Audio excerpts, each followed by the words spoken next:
Hi, everybody. I'm pleased to welcome all our attendees and also our today's speakers. Hello, everybody.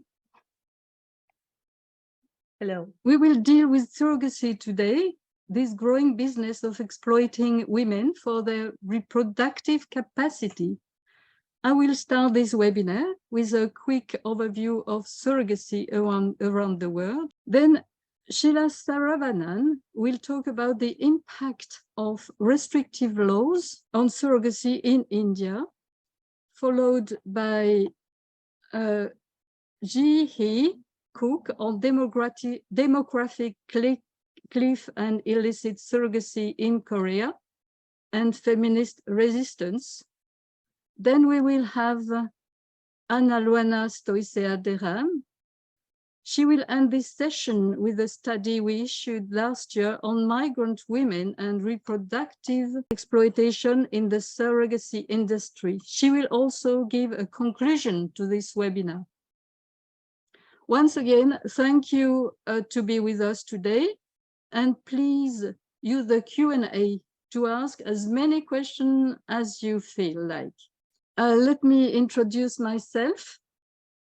I'm one of the 3 co-chairs of the International Coalition for the Abolition of Surrogate Motherhood. And also, I've been a long-time lesbian activist. I've been working on this issue of reproductive surrogacy for nearly 10 years. Let me share my screen now. My presentation will go over the following topics. First, a short presentation of our organization, ICASM. What are the latest trends in surrogacy around the world? And what do we want as feminists to fight against this violence against women? We are an international umbrella body with 40 organizations members in 14 countries. But also we are supported by nearly 500 organizations in 65 countries. Here is our favorite definition of surrogacy. It stresses the fact that a woman is recruited to enter the practice. She doesn't really choose to do it. Surrogacy is a practice of recruiting a woman, whether for money or not, to bear 1 or more children, whether or not conceived with her own eggs, for the purpose of handing them over to a person or persons who wish to be considered as parents of those children. Please don't confuse surrogacy with fertility treatments. Reproductive surrogacy doesn't cure anybody, not the surrogate mother who is perfectly fit, not the commissioning people. Surrogacy is a social practice, not a medical assisted reproductive technology. The market, something which is very important, the market usually speaks of intending parents. We would rather call them clients, which is much more clear. Surrogacy in Europe. In Europe, surrogacy is banned in about 20 countries, the countries in red. In yellow, surrogacy is regulated. In green are the countries allowing commercial surrogacy. In gray, the countries without any regulations. In green, there is Ukraine, which has become the new hub for low-cost surrogacy. Despite the war, clients of all over the world are still choosing Ukraine to commission babies. In Ukraine, for years, surrogate mothers were recruited among the refugees of the Donbass occupation.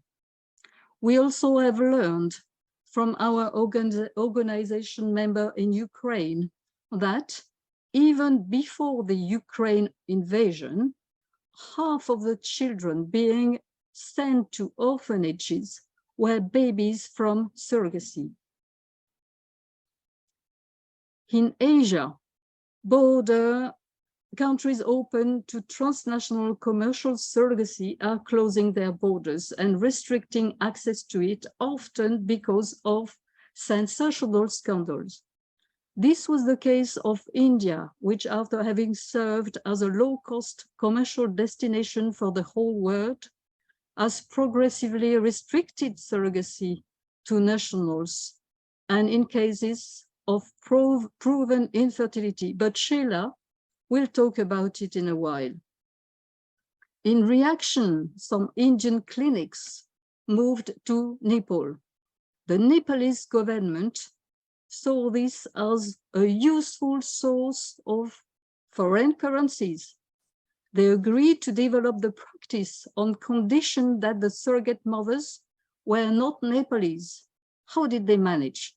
They hired Vietnamese women. These women were first brought to India for embryo transfer, then to Nepalese clinics for delivery, for child delivery. Clients, especially clients from Israel, came to Nepal to have their baby produced. This traffic developed until the 2015 earthquake, which devastated the country. Israel immediately sent planes to fly its own citizens and their babies home, leaving the surrogates to their fate in a devastated country. As a result of this scandal, the Nepalese government banned all commercial surrogacy. But as their market dried up in India, Nepal, and Thailand, agencies and clinics turned to Cambodia, where no law existed. The Cambodian government banned the practice of commercial surrogacy in 2016, but the practice went on and on underground due to strong Chinese demand. Surrogacy brokers and clinics are now moving on to new areas as new low-cost reproductive destination in non-regulated areas. Using test tube embryo transferred in the womb of women, Black women can produce white babies. Therefore, some clinics have chosen to move to Kenya in Africa. Here now are a few examples of recent legislative attempts to open up to surrogacy. Thailand. Last year, a new law was drafted in Thailand to open up again to cross-border surrogacy. One of the reasons was that cross-border surrogacy services, as they put it, was a way to bring more foreign currencies in. In Canada, surrogacy is regulated. The surrogate mother is meant to have only her cost refunded. There was not that many women ready to become surrogate mothers. The market found a solution to get more women involved as surrogate mothers. Clients would open accounts, bank accounts abroad, where surrogate mothers are paid in an amount of money well above what they were entitled to. The number of surrogates increased rapidly. In the Quebec states, a French-speaking state, surrogacy is banned, but till when? There are a new draft law to be voted soon. Feminists over there are resisting bravely. South America, at least 5 countries are trying to organize surrogacy. Let's have a look at the different states' policies. Very roughly, and in a simplistic way, we think it can be said that the central value in Europe is human dignity, as a reaction to the horrors of Nazism during the last World War. It led to the ban of surrogate motherhood as early as the 80s. In the United Kingdom, in the name of pragmatism, surrogacy is regulated. According to them, if surrogacy exists, it should be regulated. In the USA, the key value is individual freedom. It leads to opening surrogacy to the market in the name of free trade. What does human dignity weigh facing the market and pragmatism? We feminists and other human rights organizations have to tip the balance in favor of human dignity. Is there any hope? Fighting surrogacy is no longer a national issue, but of course, an international issue. Some states are trying to fight against this reproductive tourism. In Italy, surrogacy is banned. It has been banned for 20 years, and they have recently drafted a law to condemn their citizens going abroad for surrogacy. Spain and one of the Australian states have laws that allow to the prosecution of people who resort to surrogacy abroad, but no one has ever been prosecuted. What do we want as feminists? We want international instruments to make clear that surrogacy is a violence against women, as Spain did it in 2023 in a law on abortion. Here is the quote of this law, recognizing that surrogacy is a violence against women. The European Parliament has also condemned surrogacy 6 times in its annual report on democracy around the world and in its report on the impact on women of the war in Ukraine. We want international instruments to state that cross-border surrogacy is equal to human trafficking, according to the Palermo Protocol. We need an international convention to ban surrogacy. 2 years ago, ICASM, our organization, has drafted a feminist convention for the abolition of surrogate motherhood. And this convention has been endorsed by 8,000 people in 65 countries. Thank you for your attention. There is another question, which is, can you share statistic on Kenya or Africa? That's always the same problem. There isn't any statistics anywhere. There are only statistics in the United Kingdoms. And we know in United Kingdoms that there is something like 400 to 500 surrogacy a year right now.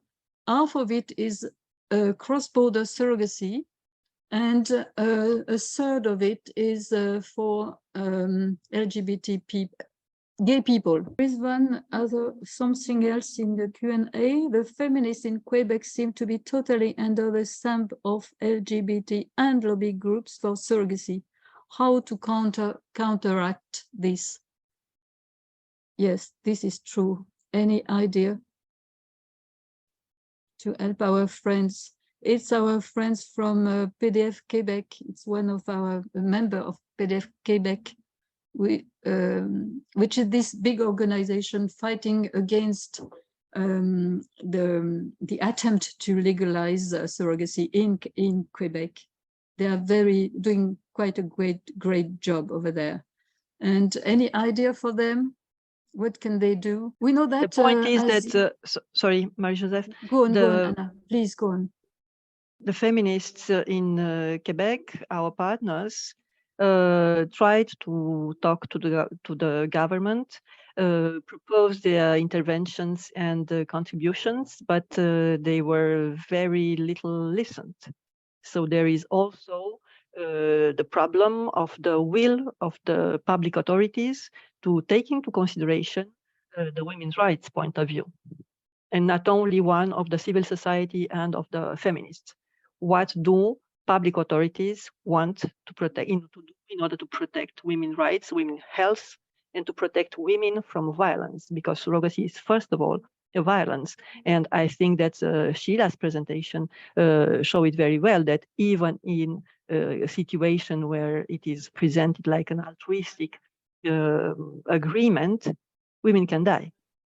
I mean, women can die, even if they do this, not for the money and for the family and for the friends. So the violence is there entirely. What do public authorities? I will add something to that. Yes, about altruistic surrogacy, commercial surrogacy, and all these beautiful names that they put to describe surrogacy.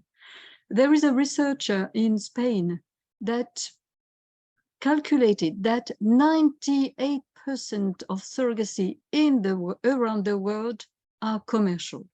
First of all, then we know that all the surrogacy are commercial because all the brokers who are dealing with it are organized on a commercial way. So it means that the whole process is commercial by nature. So there isn't any way to describe surrogacy other than commercial. And the most hypocritical way of describing surrogacy is the recent law in Cuba that describe surrogacy as how do they put it?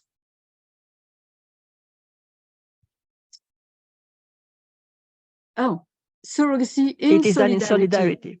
Surrogacy in solidarity. How can you solidarity towards whom? From poor women towards rich people?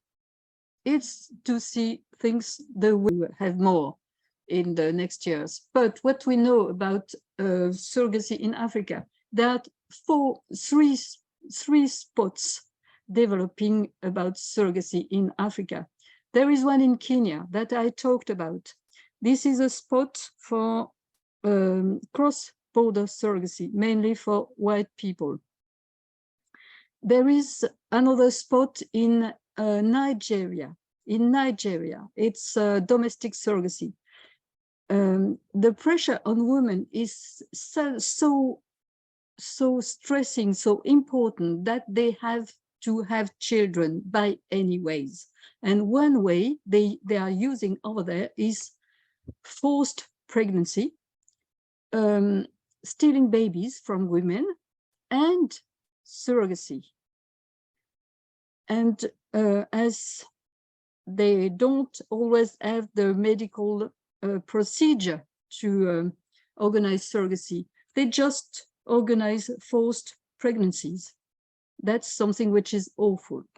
And there is a third spot about surrogacy in Africa. It's South Africa. So in South Africa, it's surrogacy is organized just like in the United Kingdom. They have the same ruling, but there is a medical department, a medical area developing for surrogacy in South Africa. And a journalist said that it's really a shame because South African citizen doesn't have even women doesn't have access to hospital for pregnancy, while a medical department, a medical area is developing only for surrogacy. It is something which is really shameful. That's what we know for now in surrogacy. There are always, sometimes we read about attempts to open up to surrogacy in different countries. For example, in Uganda, this country where there was a bill a few years ago, there was a bill called Kill the Gay Bill, because it's an homophobic country. But the bill that was presented to their Congress was advertising surrogacy for LGBT people. It proves that these attempts to legalize surrogacy are pushed in this country by people from outside. It's not the people in this country that are asking for surrogacy. It's people outside of the country that are trying to influence the states over there to open up to surrogacy.